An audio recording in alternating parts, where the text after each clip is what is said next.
Hola, ¿cómo están? Bienvenidas y bienvenidos a un nuevo capítulo de Influyentes acá en CNN Chile. Hoy día vamos a hablar de ciencia y vamos a hablar de gastronomía. Y para partir con el tema de la ciencia tendremos hoy día una invitada de lujo, Cecilia Hidalgo, Premio Nacional de Ciencia. Acaba de dejar el cargo de presidenta de la Academia Chilena de Ciencias y con ella vamos a hablar de nuestro futuro, de los problemas que tiene la ciencia en Chile hoy día y de cómo escalar el trabajo de grandes científicas y científicos de nuestro país. Y luego conversaremos con Rodolfo Guzmán, uno de los chefs más influyentes de Latinoamérica y sin duda el más premiado de nuestro país con su restaurante Boragó, que está hoy día número 29 en el ranking de los 50 mejores restaurantes del mundo. Con él vamos a conversar de la influencia de la gastronomía, de la cultura y de cómo mostrar esto como una identidad de país que nos consolide en el mundo. Parte entonces Influyentes. Cecilia, muy bienvenida a nuestro programa. Muchas gracias, Paula, por la invitación. Bueno, vamos a partir hablando de un tema que hoy día preocupa muchísimo, ¿no? ¿Cómo lograr que más mujeres estén en la ciencia? Tú has presidido la academia, fuiste primera en muchos dominios, la primera doctorada en ciencias naturales, ¿no? ¿Cómo ves el escenario hoy día en que además vemos que no solo menos mujeres postulan a carreras STEM, sino que además se ha ampliado la brecha en matemáticas, en cuarto básico, ¿no? Y como que esta profecía autocumplida de que les dicen a las niñas que no son tan buenas en matemáticas está realmente haciendo un problema muy grave. Mira, ese es un problema no solo de Chile, es un problema universal.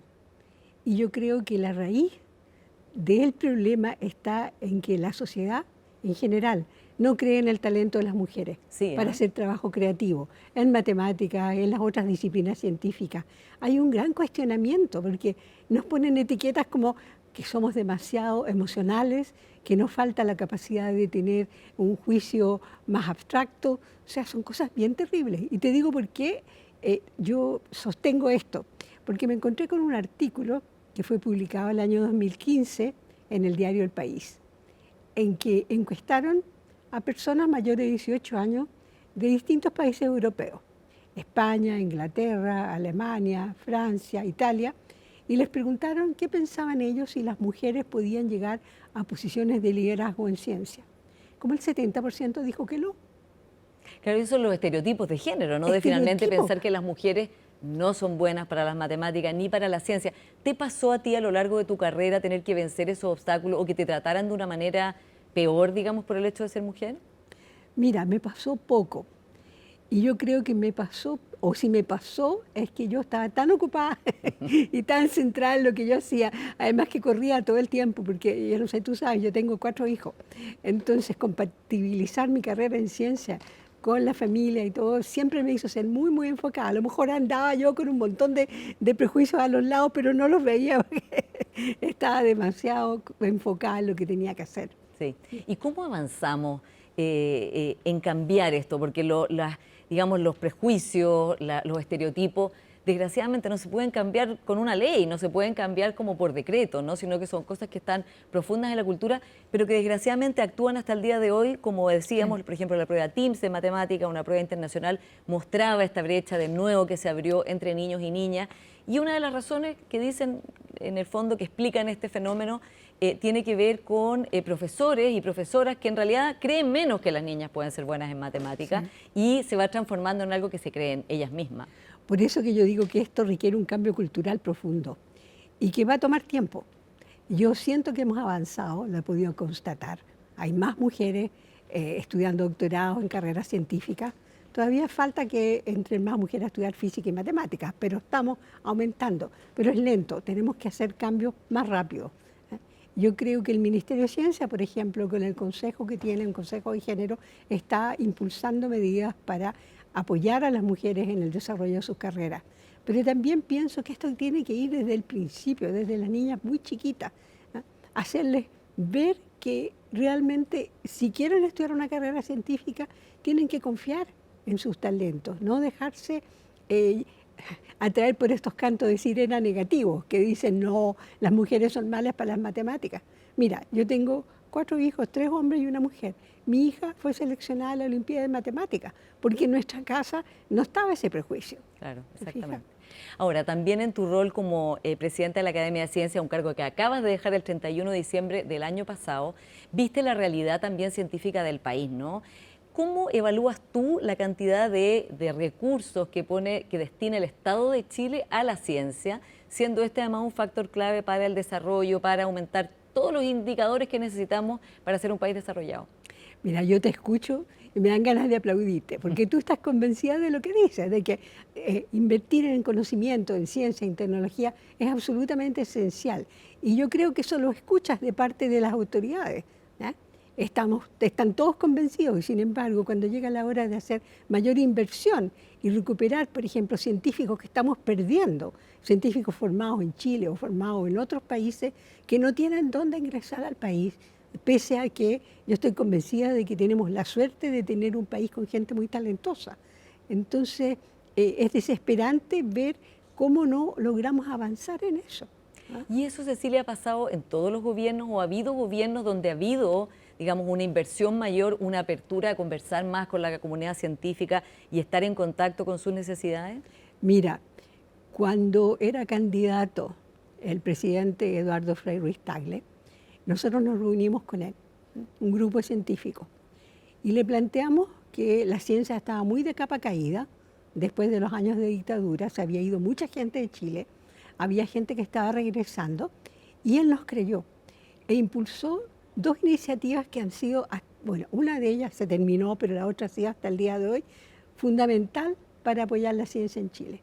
La primera fue ubicar e identificar a los científicos, hombres y mujeres, que podían ser puntas de lanza en sus distintos campos. Te hablo de biología, de química, matemáticas, física, de ciencias de la tierra, de ecología, de todas las ramas de la ciencia. Entonces, el presidente generó esta comisión asesora presidencial en materias científicas, yo fui parte de la comisión, y era una comisión bien especial porque había 5 científicos, 3 empresarios y 3 personas del mundo político. Entonces teníamos una visión no solo de la ciencia, sino que también del sector empresarial y del mundo político. Y se convocó a un tribunal, a un jurado internacional, incluso uno de ellos premio Nobel ahora, de muy, muy alto nivel, que vinieron a Chile y recibieron todas estas solicitudes y generaron el primer año, las primeras 12 cátedras presidenciales en ciencia, que eran unos proyectos que se financiaban bastante bien y con muy pocas ataduras burocráticas por 3 años. Y este programa continuó por 4 años hasta que terminó el programa, el gobierno del presidente Frei. Y al fin de su gobierno pensamos que ya teníamos mayor capacidad instalada de haber financiado estos grupos. Tú le preguntas a cualquiera de los que recibe una cátedra presidencial y dice que le hizo una diferencia enorme entre el cielo y la tierra, digamos, de tener esta posibilidad de tener más estudiantes. Claro, y además el apoyo del presidente, ¿no? Que eso también siempre es muy importante. Claro, todos ellos tuvieron reuniones con el presidente, fue muy lindo el programa. Entonces ya se decidió empezar a financiar ciencia colaborativa. Y de ahí salió la iniciativa científica Milenio, que ha generado una cantidad de conocimiento en problemas básicos, en problemas aplicados, en la minería, en la construcción. O sea, yo te podría citar muchos ejemplos cómo la ciencia ha generado soluciones a problemas país en los últimos años gracias a estos programas colaborativos. ¿Y ahora qué pasa? ¿Qué pasa en este gobierno, en el gobierno anterior? O sea, ¿qué ha pasado? Bueno, han pasado otras cosas, la pandemia, el estallido, pero digo, claro, si digamos, vemos la curva de esto, ¿qué ha pasado después en que lo que los científicos y científicas dicen es que hay una falta de recursos, que hay falta de mirada estratégica, de entender qué le aporta la ciencia al país? Exactamente. ¿No? Como te decía, hay un discurso de que es importante la ciencia, pero seguimos con una inversión que yo considero que es muy pequeña e incluso hemos escuchado de parte de la ministra de Ciencia decir que probablemente vamos a terminar con una inversión un poquito sobre el 0,4% del PIB, pero eso todavía es muy mezquino. Necesitamos aumentar la inversión mucho más, porque estamos perdiendo talento, porque tenemos posibilidades de resolver problemas que tenemos ahora y que vamos a tener a futuro. ¿Qué va a pasar, por ejemplo, con el calentamiento del océano? Chile, que es un país oceánico. ¿Ah? ¿Qué va a pasar también con el desarrollo de la astronomía, por tocar un tema que en este momento está en el tapete, porque están muy preocupados los astrónomos, porque se les ha planteado instalar un megaproyecto industrial, ¿no? Claro, cerca de Paranal. Claro, muy cerca, que les puede arruinar el cielo que necesitan para hacer sus observaciones. Entonces, claro, que es el mejor cielo del mundo, ¿no? Es el cielo más oscuro que tenemos y por eso ahí la Comunidad Europea decidió instalar un tremendo telescopio con una inversión pero enorme. Entonces estamos arriesgando el futuro de la astronomía de punta en nuestro país por esta visión. Yo estoy de acuerdo que hay que generar hidrógeno verde, ¿ya? Pero ¿por qué tiene que ser al lado de eso? Claro. ¿Por qué no correr los 50 kilómetros como plantea María Teresa Ruiz? Exacto. Y claro, y de hecho que ella ha alertado respecto a este tema y muchos astrónomos, la gran mayoría de ellos José están Massa también exactamente, y Teresa Paneque y muchos otros están, Gaspar Galá. Y ahí entonces viene, Cecilia, la pregunta de qué pasa de que, por ejemplo, este mes de enero es el mes del Congreso Futuro, todo el mundo está fascinado con estas charlas fantásticas sobre ciencia y todas estas visitas, premios Nobel. Pero al mismo tiempo pasa esto, ¿no? Que falta inversión en ciencia y que por otro lado se puede arriesgar una de las ventajas para la astronomía que tiene Chile fundamentales, que es este cielo único en el mundo, con estas inversiones monumentales de parte de estos observatorios internacionales y que es importante que la gente lo sepa, no solo observan allí esos países, Chile tiene una cuota, ¿no? de cielos gracias justamente al trabajo que hicieron astrónomos chilenos para conseguir que tuvieran un espacio en ese lugar y por lo tanto hacer investigación de frontera. ¿Cómo dialoga esa disonancia cognitiva entre, por un lado, enero, Congreso Futuro, todos estamos como en el mismo bote, pero al mismo tiempo está pasando esto? Mira, llevamos años de años tratando de conseguir que distintos gobiernos apoyen más la ciencia. Y tú lo escuchas. Cuando recién se presentan los distintos candidatos, vamos a invertir más en ciencia y tecnología, conocimiento e innovación. Este gobierno dijo vamos a llegar al 1%, y no. Entonces, yo no entiendo, porque si tú lo miras, con suerte la inversión estatal es el 0,2% del PIB, 0,21% por ahí, eso es muy poco. Entonces necesitamos no solo de parte del Estado, sino que también del sector privado, que realmente incorporen más ciencia, más científico a su quehacer y más inversión. Sí. Bueno, la visita del presidente Boric, por ejemplo, al Polo Sur fue muy comentada internacionalmente, justamente por la importancia que tiene la Antártica y el Polo Sur en investigación científica, calentamiento global y también porque se va a revisar la condición de un continente de paz y de ciencia el 2048, que en realidad está a la vuelta de la esquina. Desde ese lado, estos gestos presidenciales son importantes, ¿o no? Sí, por supuesto que son importantes, pero uno querría ver una actitud más fuerte todavía de apoyo a la ciencia de parte de nuestras autoridades. Sí. Ahora, otro debate que hay en el dominio del crecimiento económico, que obviamente es una necesidad del país, está ya establecido como diagnóstico compartido de que hay que crecer más, ¿no? Entonces se viene al tema de, bueno, pero hay que crecer, ¿en qué hay que crecer? ¿Cómo? Y ahí viene como una de las derivadas, de los elementos fundamentales para aumentar el crecimiento económico, tiene que ver con el desarrollo de tecnología, con la innovación, ¿no? Y allí, Cecilia, ha venido este debate respecto de financiar la ciencia aplicada versus la ciencia básica, ¿no?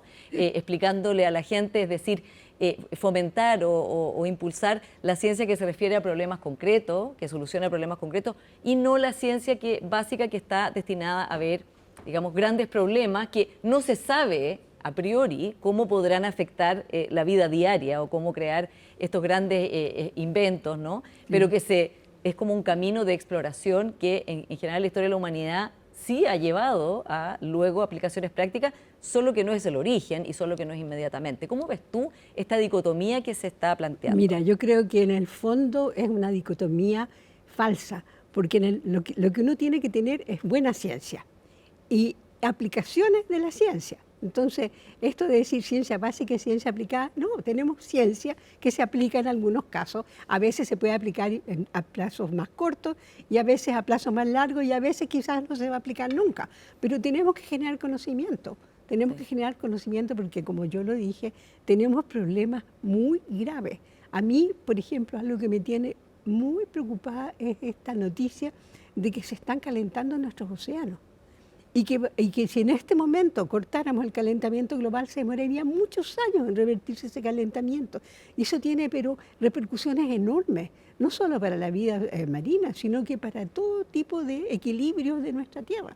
A mí, cuando la gente dice tenemos que salvar el planeta, no es que tenemos que salvar el planeta, nuestro planeta ha pasado por las cosas más increíbles que te puedes, con los cataclismos más espantosos. Lo que tenemos que salvar es nuestra vida en el planeta, la vida humana y la vida animal y vegetal en el planeta. Sí. Eso es lo que tenemos que preservar. Claro, y que además, digamos, por supuesto que las personas más afectadas por el cambio climático van a ser las personas con menos recursos, de los países más pobres. Los y además países africanos, por ejemplo, claro, tienen problemas muy serios con este calentamiento exagerado. Sí. Entonces, Ahora, es un problema. ¿tú crees que en Chile la investigación respecto de cambio climático está cubriendo todas las necesidades que tiene el país? Por ejemplo, lo que estás diciendo, ¿qué pasa con el aumento de temperaturas en los océanos? ¿Qué pasa con el agua? ¿Qué lugares van a quedar sin agua? Algunos ya lo están, ¿no? ¿Y qué va a ir pasando además con nuestra producción agrícola? O sea, digo, en todas las variables, como dices tú, de la vida, ¿serán afectadas o podrían ser afectadas por esto? Claro, mira, la gran pregunta es, ¿por qué los científicos quieren mayor inversión? ¿Por qué? Porque en este momento somos una comunidad muy pequeña. Tú sabes que tenemos en promedio como un noveno más o menos de la densidad de científicos por cada 1000 personas ocupadas, de lo que tienen los países de la OECD. Hay países que tienen 18 científicos por cada 1000 habitantes, nosotros tenemos 1,1. ¿Ya? Entonces, ¿por qué necesitamos más inversión? Porque tenemos que recuperar y tenemos que formar a científicos para que aumente esta masa crítica y podamos abordar todos los problemas, porque sí tenemos que tener más inversión, sí tenemos que tener más desarrollo, pero en forma sustentable. Y eso requiere conocimiento. A mí, por ejemplo, el otro día me espantó decir que habían tenido que contratar técnicos de otros países porque aquí en Chile no había la formación requerida de nuestros técnicos. O sea, tenemos que cambiar todo el sistema, ¿no? Aumentar el conocimiento de nuestros técnicos, aumentar la masa de científicos, aumentar la inserción de científicos, no solo en las universidades que ya están bastante saturadas, sino que también en el sector público, en los institutos del Estado y en el sector privado. Sí, eso te iba a preguntar, porque también lo que se busca es de alguna manera vincular a la academia con los emprendimientos, con la innovación, con las startups y crear como un ecosistema en que la ciencia evidentemente ayude, inspire, colabore con todas estas instituciones, órganos, empresas nuevas. ¿Crees que en Chile eso está bien hecho? ¿Falta todavía esa vinculación, podríamos decir, entre la academia, la ciencia y la empresa? Mira, yo creo que es algo que está empezando, y lo cual a mí me alegra mucho. Yo estuve varios años en el Círculo de Innovación de ICARE y ahí tuvimos conversaciones muy interesantes, porque claramente hay un desconocimiento mutuo de los científicos hacia los empresarios, de los empresarios hacia los científicos. Y más adelante, en una reunión que tuvo lugar hace poco, yo presenté, porque me dieron 10 minutos, y presenté todos los aportes bien rápido que habían hecho los científicos en distintos ámbitos del desarrollo en Chile. Fue bien impactante porque mucha gente no conocía eso. Entonces, o sea, no estaban en conocimiento de todo lo que ya se había logrado. Exactamente. Entonces estamos empezando una comunicación virtuosa. Y yo te cuento, por ejemplo, en diciembre, a principios de diciembre, celebramos los 60 años de nuestra Academia de Ciencias. Y yo organizé una mesa redonda en que estaba Rosario Navarro, para intercambiar ideas, cómo pensábamos que desde la ciencia podíamos aportar al desarrollo futuro de Chile a un desarrollo sostenible. Fue muy enriquecedor, muy bonito ver que estamos empezando a generar esta confianza y este diálogo. Cecilia, ¿cómo ves la situación de la ciencia hoy día? Porque hay también otra paradoja en el mundo en que en la pandemia del COVID la ciencia salvó, ¿no? Con las vacunas en tiempo récord. Realmente se vio ahí como lo importante que es la ciencia, si a alguien le quedaba alguna duda de que la respuesta era por la ciencia, con científicos y científicas que habían dedicado su vida a investigar y que lograron sacar una vacuna, o varias vacunas, digamos, en tiempo récord, ¿no? Pero por otro lado, y eso entonces fue como, bueno, todos los seres humanos nos dimos cuenta de lo importante que es la ciencia, sin ella estaríamos quizás todavía encerrados en la casa o habría habido, por supuesto, muchas más muertes sin esas vacunas. Por otra parte, hay discursos políticos hoy día que son negacionistas climáticos, negacionistas de la ciencia.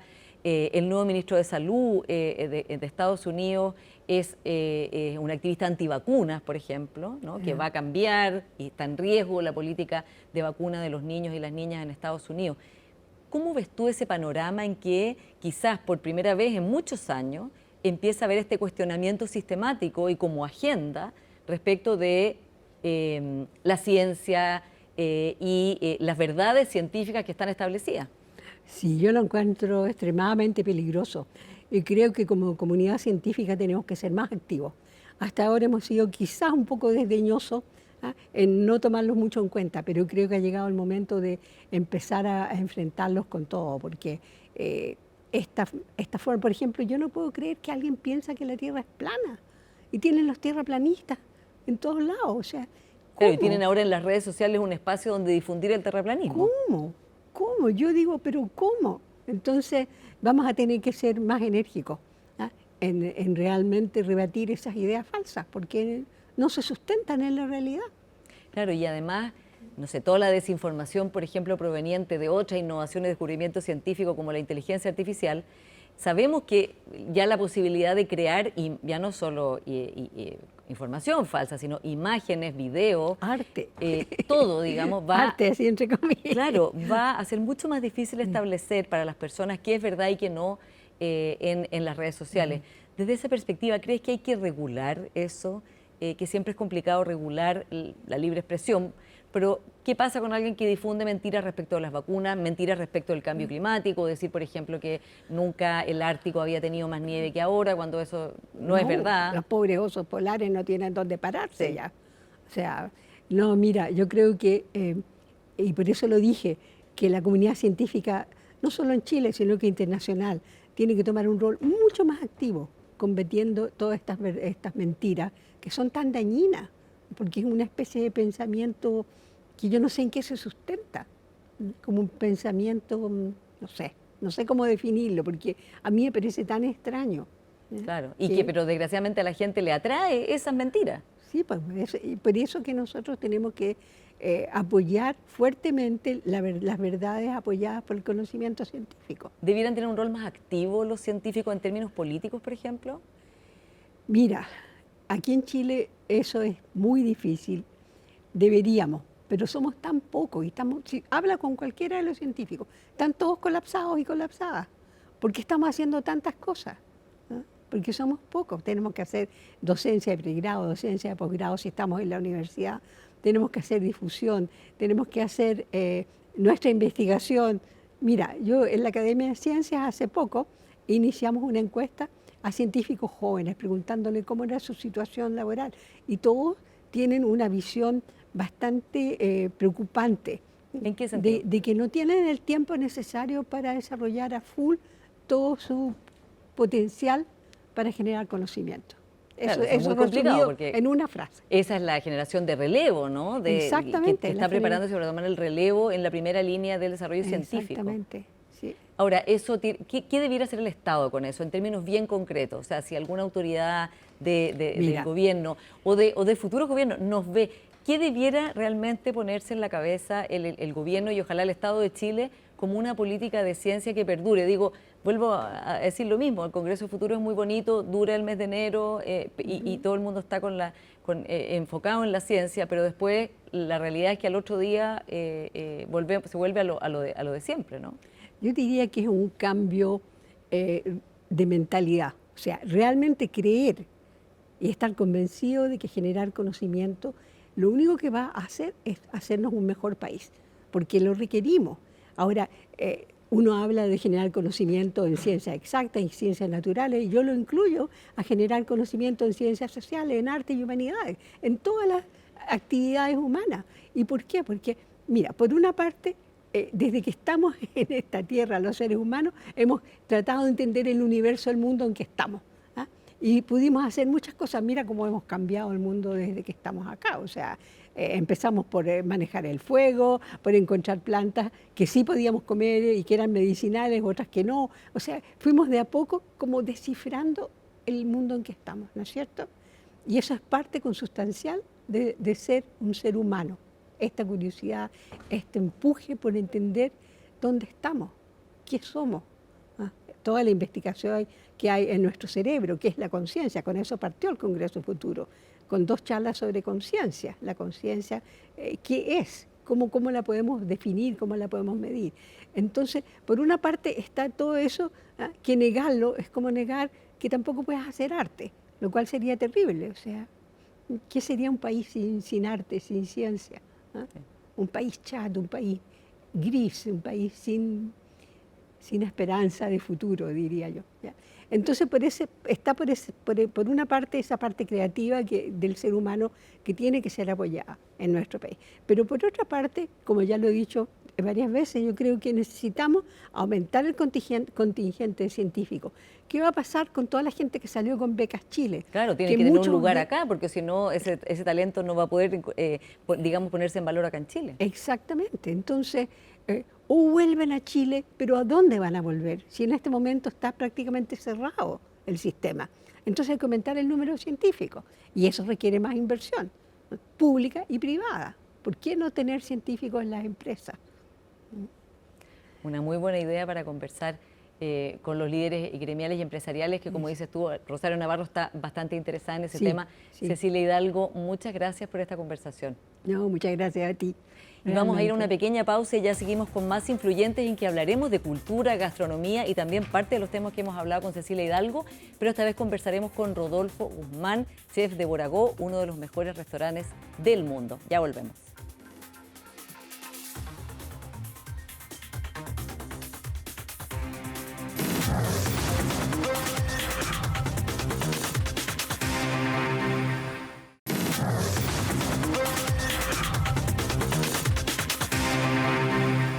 Ya estamos de vuelta acá en Influyentes con nuestro siguiente invitado, el chef Rodolfo Guzmán, quien es el chef de Boragó, que es uno de los mejores restaurantes del mundo. Está en el lugar 29 de los 50 mejores restaurantes en uno de los rankings más importantes que se hacen hoy día en todo el mundo. Bienvenido, Rodolfo. Muchas gracias por la invitación.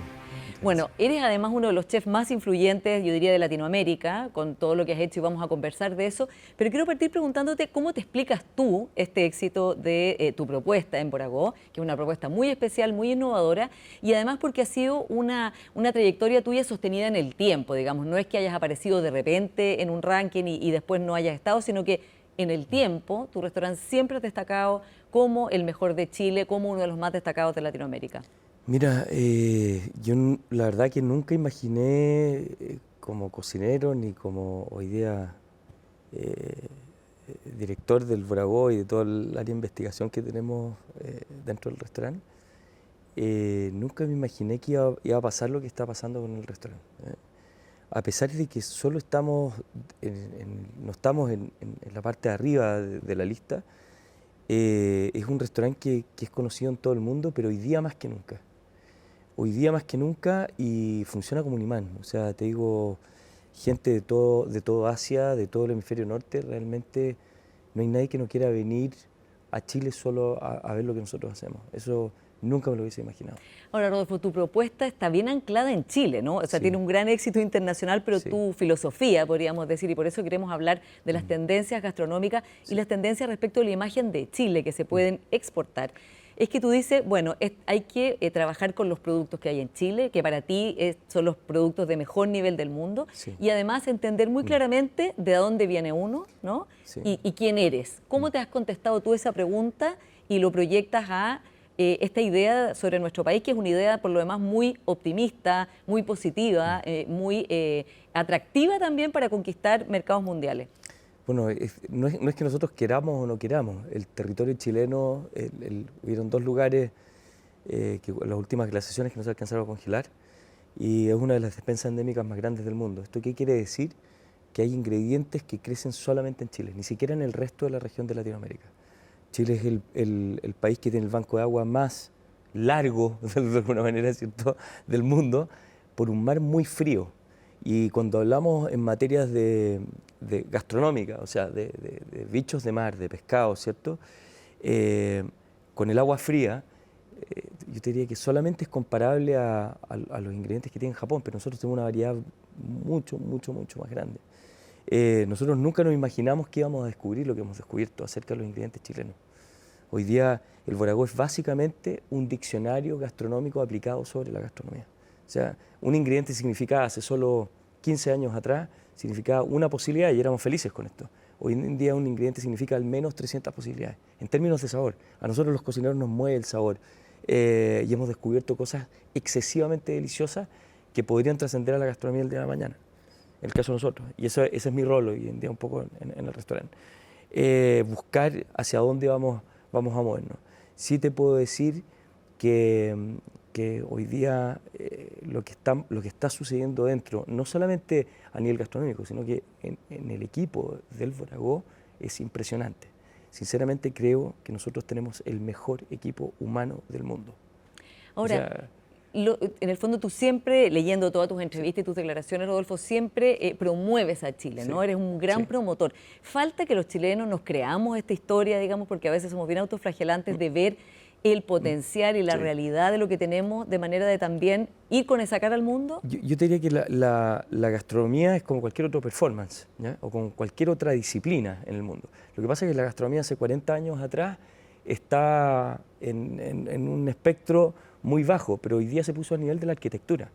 Entonces se ha profesionalizado a un grado muy, muy grande. Y no es que uno quiera creerlo o no, la calidad y las cualidades de los ingredientes chilenos, además de los bichos de mar, los pescados que están adentro del agua y en la montaña, que es muy inexplorada para nosotros, como chilenos, es brutal. Es brutal. Tenemos el mejor pescado del mundo y el mayor amplio rango de frutos silvestres, de hongos silvestres, yo diría que de todo el mundo. Es una variedad muy grande porque Chile cruza, ¿cierto? Cruza el planeta de forma longitudinal, de una manera que ningún otro país lo hace. Y te estoy hablando de geografía, esto no tiene que ver con la intención ni con la voluntad de las personas. Nosotros hoy día tenemos una comunidad de más de 200 personas que son recolectores y productores a lo largo de todo Chile y son como nuestra familia, realmente. Y tenemos acceso a estos ingredientes que, bueno, ya se han hecho famosos. Todos los restaurantes de Chile, no solamente de Santiago, al menos trabajan con alguno o con algún otro ingrediente y eso es fabuloso. Eso es lo mejor que puede pasar. Lo que pasa es que estos procesos son súper lentos para que un país se transforme en una potencia gastronómica, ¿verdad?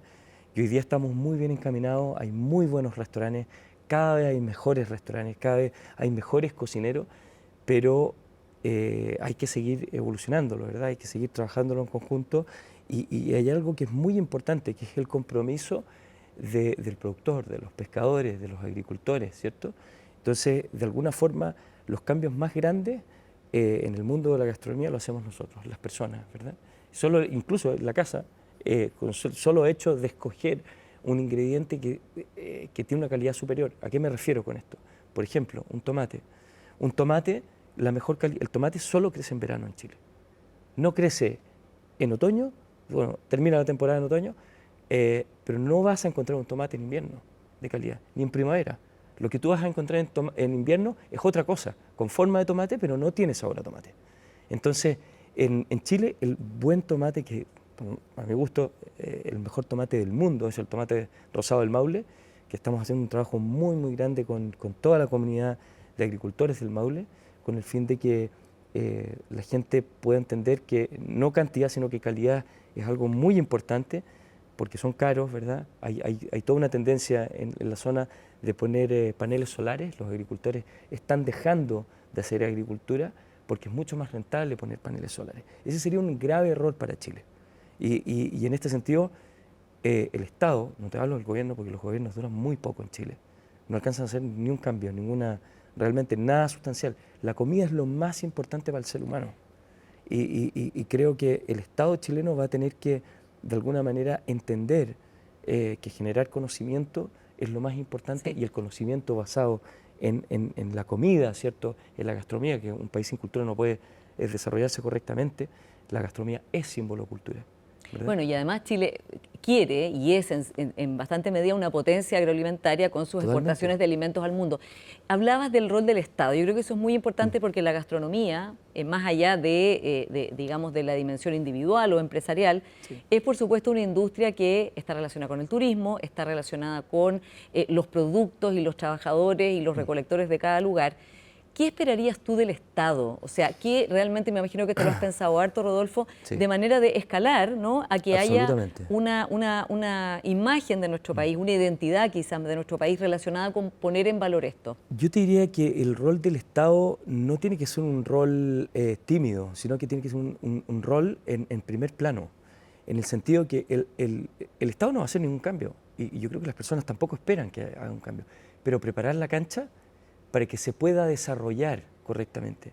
La comida es lo más importante que tenemos los seres humanos, porque de alguna manera tiene que ver con lo que, algo que siempre hemos dicho, para poder cocinar bien o para poder alimentarse bien, es muy importante saber quién eres, de dónde vienes y lo que tienes alrededor. En la medida que nosotros empecemos a entender esto como chilenos, el Estado lo que puede hacer es promover y facilitar que los agricultores, ¿cierto?, tengan buenos canales de difusión.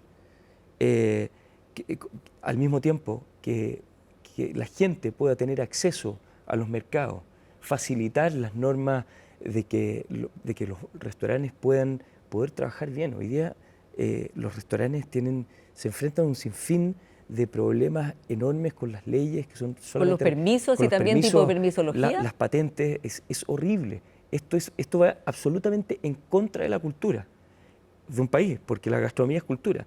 Y sin embargo, esto se debiera facilitar a aquellos restaurantes que persiguen la calidad. La calidad es algo que es incuestionable.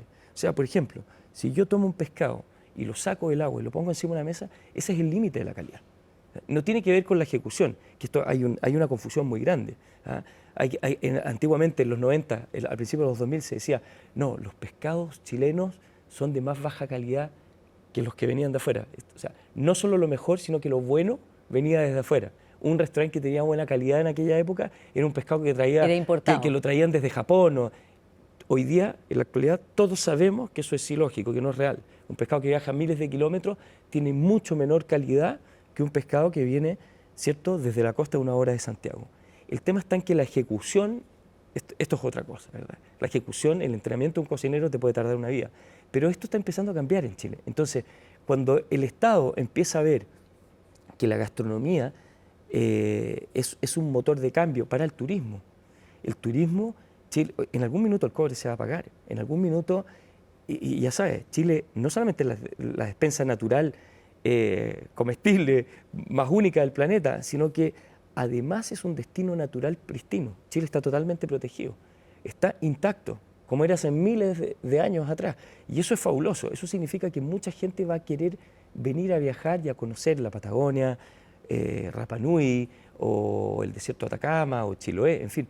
El tema está en que, yo creo que nuestros retos como chilenos es qué tan clever, y hablo del Estado, qué tan clever podemos llegar a ser por medio de la expertise para poder entregar a nuestra comunidad, a la gente, facilitar para que puedan trabajar sobre el turismo. Sí. Y vinculado a la gastronomía, que la gastronomía lo es todo.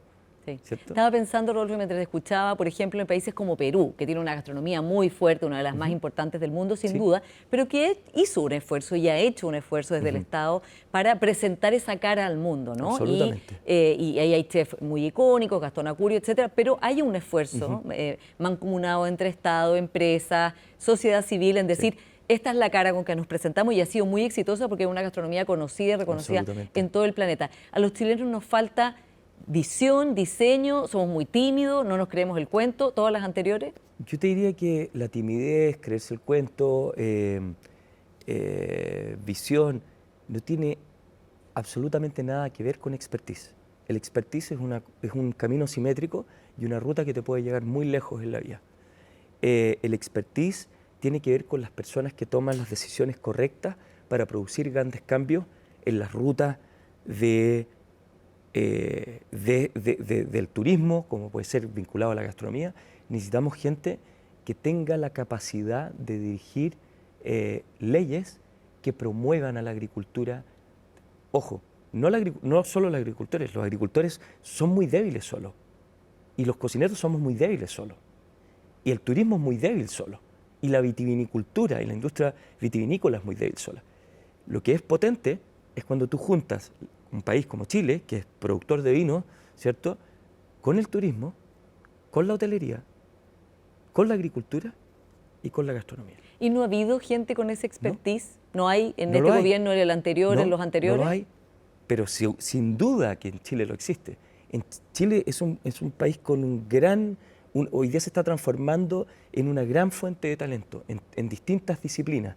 Y lo más triste que nos podría pasar hoy en día, en base al ambiente que estamos viviendo, social, político, económico, es que Chile se viera tan susceptible que ese talento lo tuviéramos que dejar ir y se fuera a otros países del hemisferio norte, porque ese talento se disiparía y ese capital humano, que es tan valioso en tantas disciplinas, qué sé yo, en el diseño, en la arquitectura, en tantas áreas, ¿verdad?, que nos pueden devolver a Chile, ¿cierto?, a ese Chile punzante, huyente, ¿cierto?, con posibilidades para todas las personas. Yo te diría que el Estado en algún punto va a tener que tomar las riendas, porque hoy día están sueltas, eso lo sabemos todos los chilenos hoy día, y poder promover y preparar la cancha para que todos puedan correr. Los que quieran correr lento, que corran lento. Los que quieran correr más rápido, que corran más rápido. Y en ese sentido, más allá de las políticas internas, ¿cuál debiera ser la imagen de Chile? Porque, por ejemplo, el turismo, la sustentabilidad son parte de lo que se promueve como imagen de Chile, Sí. la geografía, ¿no? Pero la gastronomía no se ve tan presente, ni estos grandes talentos que estás nombrando, que sin duda los hay. Los hay, o sea, yo te diría, hay grandes disciplinas que son embajadores de nosotros. No solamente la arquitectura, ¿cierto? Ya sabes, los mejores arquitectos del mundo están en Chile hoy día. Qué sé yo, el deporte, pensar de forma multidisciplinaria, el vino, mira todos los premios que se han ganado el vino últimamente. Yo creo que hay grandes difusores, ¿cierto?, de cultura, y tengo la sensación que la imagen de Chile no es solamente una, porque es el país más pristino del mundo hoy día, y cuando tú miras el mapa, tienes Chile, al frente del mar no hay nada. Y esta es la razón. Y como si eso fuera poco, cuando el planeta se congeló, hubieron 2 lugares que no se alcanzaron a congelar. Entonces tienes bosques muy antiguos, tienes una montaña que está intacta. Los chilenos nunca hemos pensado todavía hacer agricultura en la montaña. Estos además que las montañas, ¿sabes?, son los lugares más pristinos y más protegidos del planeta, siempre. Qué sé yo pienso que además nosotros somos herederos de una cultura milenaria que no la hemos cuestionado. La gran mayoría, por lo menos el 85% de los chilenos, tenemos sangre de nuestros pueblos originarios. Y eso quiere decir que es una de las culturas más antiguas del mundo. Esto, ojo, no tiene que ver con una voluntad, no te estoy hablando de política, estoy hablando de sangre. Somos los chilenos, tenemos en nuestro ADN sangre de gente que vivía acá mucho antes de que llegaran los españoles y que usaban estos ingredientes y que son deliciosos. Si yo te doy una cucharada de un caldo, de algo que hacemos en el Boragó, no me creerías, me dirías, esto es lo más delicioso que he probado en mi vida, esto no es una alga, no te lo creo, las algas no tienen este sabor. Bueno, esto que sucede con ese ingrediente, por ejemplo, sucede con una cantidad masiva de ingredientes chilenos también. Entonces yo creo que lo más importante es que hoy día el Estado y nosotros las personas, por supuesto, comencemos a trabajar en comunidad. Yo creo que el trabajo en comunidad, así como sucede en el hemisferio norte, en Europa, ya sabes, el trabajo en comunidad siempre engrandece la obra. Los chilenos hasta ahora siempre, incluso a nivel de compañía, siempre cada uno va por la suya, pero la comunidad siempre es mucho más fuerte, por supuesto, mucho más fuerte. Rodolfo, ¿cómo ves tú la alimentación de los chilenos en su día a día, ¿no? Porque claro, tienes un restaurante muy especial, muy innovador, Sí. Que tiene además estos ingredientes, que pone en valor, que hace experimentos y que propone, digamos, un sabor sobre Chile que es diferente. ¿Cómo ves tú que está hoy día la alimentación de los chilenos en su día a día?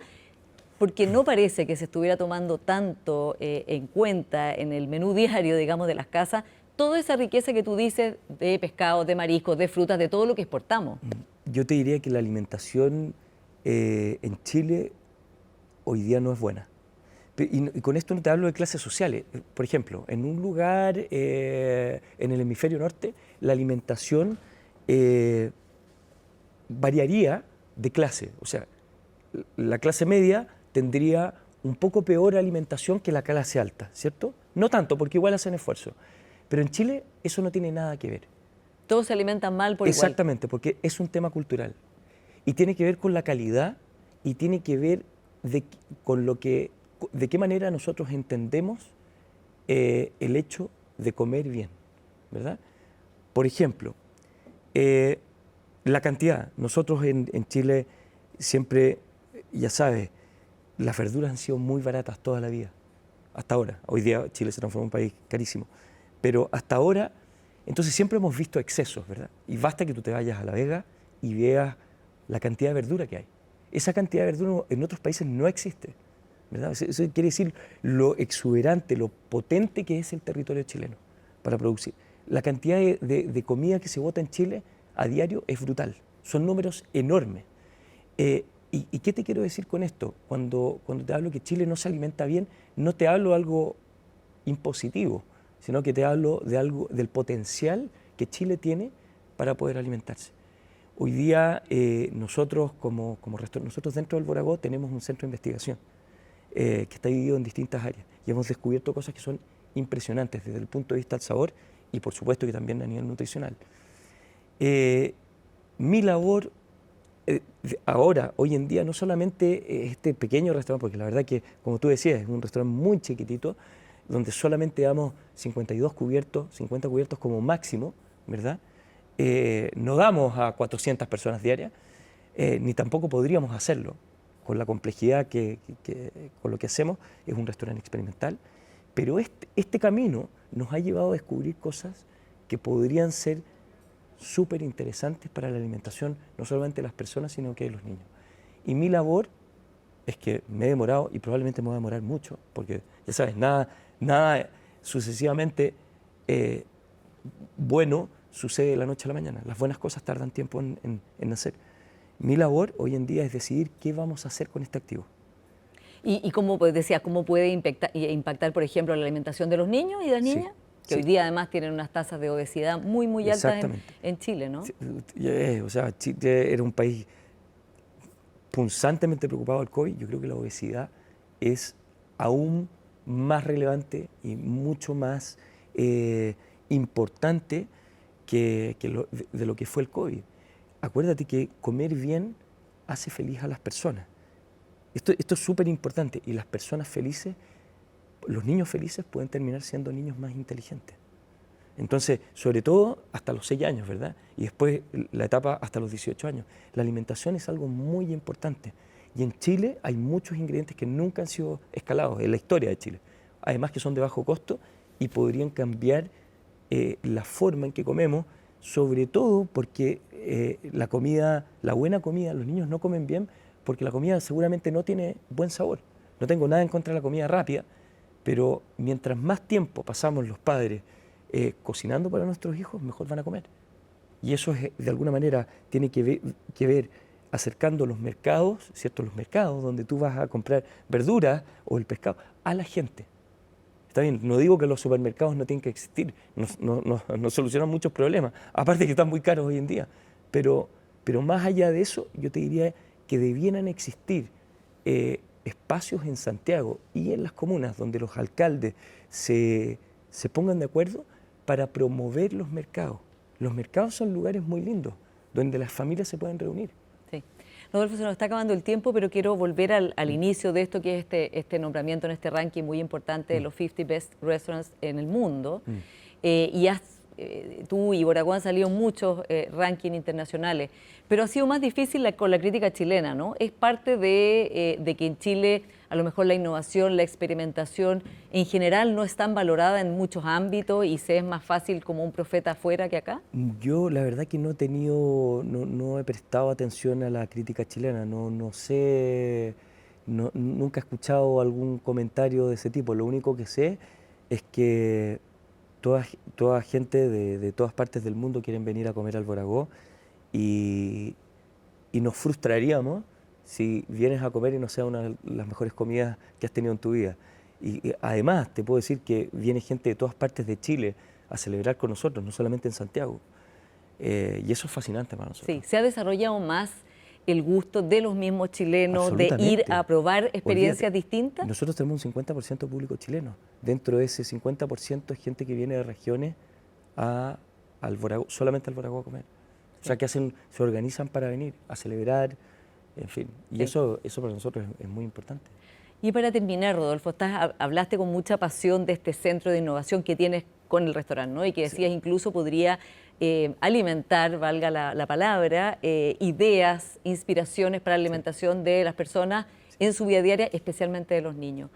¿Tú te ves en un rol más público en el futuro, por ejemplo, de ese tipo, como otros chefs en el mundo han hecho también, que se han involucrado, por ejemplo, en los menús infantiles, en los colegios públicos o en ser embajadores de su país hacia afuera en una capacidad más formal? Mira, yo soy una persona que me gusta vivir mucho el presente, me gusta tener bien puestos los pies en el suelo, pero nunca hay que cerrarse a todas estas cosas donde uno realmente puede entregar expertise, conocimiento, que acuérdate que el conocimiento tarda muchos años en desarrollarse, en evolucionar, ¿no? Si alguna vez tengo ese deber de poder ayudar, lo voy a hacer. Rodolfo Guzmán, uno de los chefs más influyentes de nuestro país, premiadísimo en el mundo, el restaurante que está más alto en el ranking de los restaurantes del mundo. Muchas gracias por esta conversación. Muchas gracias. Y a ustedes, como siempre, muchas gracias por su sintonía y nos encontramos la próxima semana.